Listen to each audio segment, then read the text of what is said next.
A year or two ago, my sleep went through a period where it just sucked. And I felt like I was doing everything right. I had my sleep hygiene down pat. I'd read Why We Sleep by Matthew Walker. I had blackout curtains, I had orange lights, but my sleep still sucked. I was waking up at 3 a.m. in the morning, I couldn't get back to sleep, I felt tired all the time. And in this video, I want to talk about the exact strategies that I used to fix my sleep. I want to talk about how conventional sleep advice can make things worse. And I want to talk about how to stop feeling so tired. Welcome to Grow With Intention, the podcast for people who want to create a life that feels good. First things first with this podcast, sleep hygiene can muck you up. This is the first thing that I learned when I was going through my sleep struggles that shocked me as a sleep hygiene pro. In the book Hello Sleep by Jade Wu, a board-certified behavioral sleep medicine specialist, she wrote about how in clinical insomnia trials, the placebo version is when they give clients sleep hygiene protocols because they know that it doesn't really work for people with real sleep struggles. And I've talked about the concept of how trying too hard can usually have a backward effect, and it's the same with sleep. A lot of sleep effort can make things worse. You try too hard to sleep, you get frustrated when it doesn't work, and it backfires. Sleep, like a lot of things, is one of those things that you can't really make happen. You have to let it happen.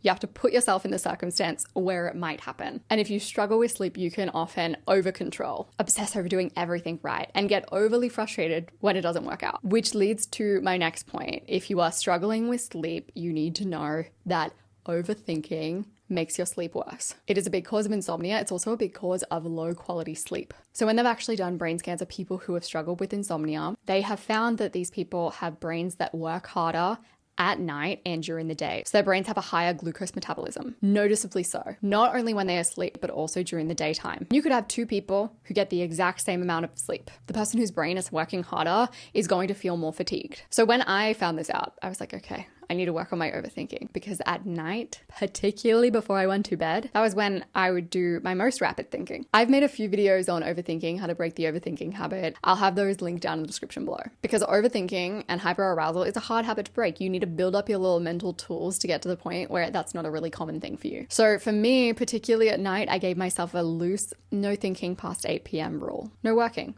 No thinking about anything particularly engaging past 8 p.m. And I found immediately when I wasn't wired, when I went to sleep, I was much less likely to wake up at 3 a.m. in the morning because my brain was still in working mode. Overall, learning to turn your brain off, learning to not overthink so much is a big key to getting better sleep in general. Because as it turns out, fatigue is a lot less about how much sleep you get and a lot more about a bunch of other stuff. If you feel really tired in the day all the time, the logical conclusion is like, oh, okay, well, I'm just not getting enough sleep. But that's probably not what's happening. In a Stanford University study of 598 insomnia patients, they found that none of the normal sleep measurements correlated with fatigue. So the amount of sleep that someone got actually didn't correlate with fatigue. The percentage of light sleep versus REM sleep didn't correlate with fatigue. The number of wake-ups in the night didn't correlate with fatigue. And if you're hearing all that and you're like, well, what is it that's making me feel tired all of the time? Hyperarousal is one cause. Hyperarousal being overthinking, stress, rumination, even overexcitement. That kind of thinking is really like a workout for your brain. Your brain uses a lot of resources when it's doing that kind of thing. And you need rest and breaks from thinking. If you're not getting them, you are naturally going to be a more tired and fatigued person because your brain is more wired.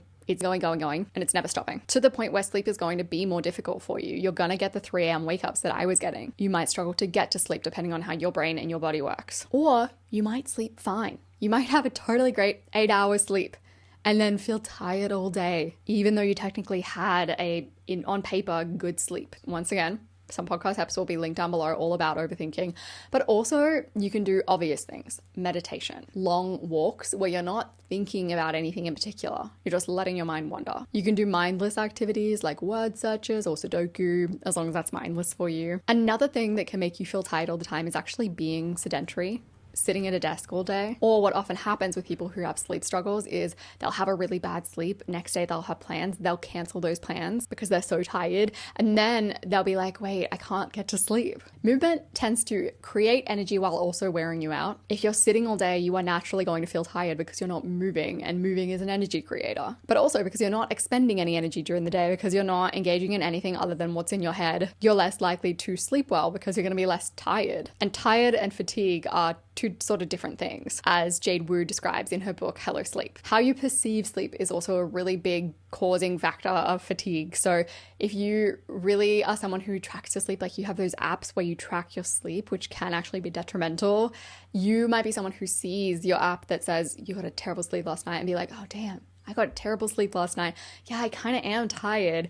And you almost placebo yourself into being fatigued all day. And this is something that they've measured. I'm not trying to tell you it's all in your head. I'm saying that they've done the studies and they've found that sleep perception has a real genuine impact on your fatigue. Even when you've had a fine sleep, but you perceive that you've had a bad sleep, you will be more fatigued. Inconsistency in sleep also does increase fatigue. So 4 hours one night, 9 hours the next night, of course, if you're having that happen all the time, you're going to be more fatigued. Which leads to the next point, which is that you may need to reset your sleep. In the book, Hello Sleep, I'm referencing a lot because so much of this information is stuff that I learned on my sleep journey from Jade Wu, who wrote Hello Sleep. So I want to be clear, these are not my ideas. I'm not a sleep specialist, obviously. But resetting your sleep is all about setting strict windows of time when you are in bed and really sticking to them. So for me, that was really hard because I'd have these 3 a.m. wake ups. I'd be up for like 3 hours and then I'd be like, oh wait, I'm feeling sleepy now. I'm going to go back to sleep for another 2 hours. A sleep reset means that you don't make up for lost time sleeping by napping. So you're in bed from 9:30 p.m. to 6 a.m. or whatever your window is. Outside of that, no napping, no going back to sleep to make up for lost sleep. That's it. And that also accounts for time to get to sleep. And the sleep reset is not a forever thing. You can exit the sleep reset. But if your sleep sucks, do a sleep reset for 4 weeks. Follow those rules. If you find yourself waking up in the night, don't look at the clock, don't look at your phone, but do, go and do something enjoyable for yourself. You don't want your bed and ruminating about how you're frustrated about not going to sleep to be an association in your mind. Another thing that I have to mention is the ABC game. This honestly was such a game changer for me, and it sounds so simple, but it really works for me. If I ever am having a night where I'm like, oof, my mind is worrying, I definitely haven't done my little wind down as much as I should have. I kept on thinking past 8 p.m, which happens. I immediately go to the ABC game. Works nearly every time, but it needs to be treated like a meditation. Just think of every single word that you can that starts with A. Think of every single word that you can that starts with B. Think of every single word that you can that starts with C. And you just want to say those words in your mind. There is something about saying random, unassociated words in your mind that is really boring and gets your mind from active to non-active and sleepy. The last thing that I need to talk about if you're feeling really tired and maybe you're not getting the best sleep is that sunshine during the day really does work. Andrew Huberman really was right. In a study of 400,000 people in the UK, they found that the more time people spent outside, the less fatigued that they were, and the better their mood was. I think there could be a few reasons for this. I think, yes, sunshine absolutely sets your little inner clock, but also time outside usually isn't spent overthinking. Time outside is often spent with friends. Time outside is often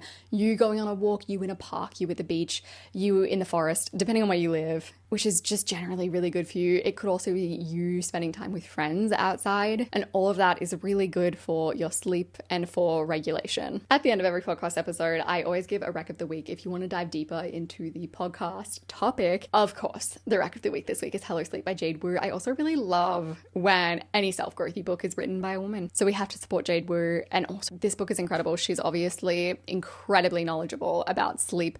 And it was the book that got me out of my sleep slump that helped me to get to the point where I wasn't waking up at 3 a.m. every morning, which is a really big deal because it really was such a frustrating experience. I would say go into this book with an open mind, especially if you've already read or engaged in sleep-related content that is really big on sleep hygiene and do this and, really push energy when it comes to sleep, because Hello Sleep is really the opposite, and it will challenge a lot of your current beliefs about sleep in a way that I think is really helpful. I'm going to have that linked in the show notes. I appreciate you guys so much. I hope that you enjoyed this. It's a little different kind of podcast episode, and I will see you soon.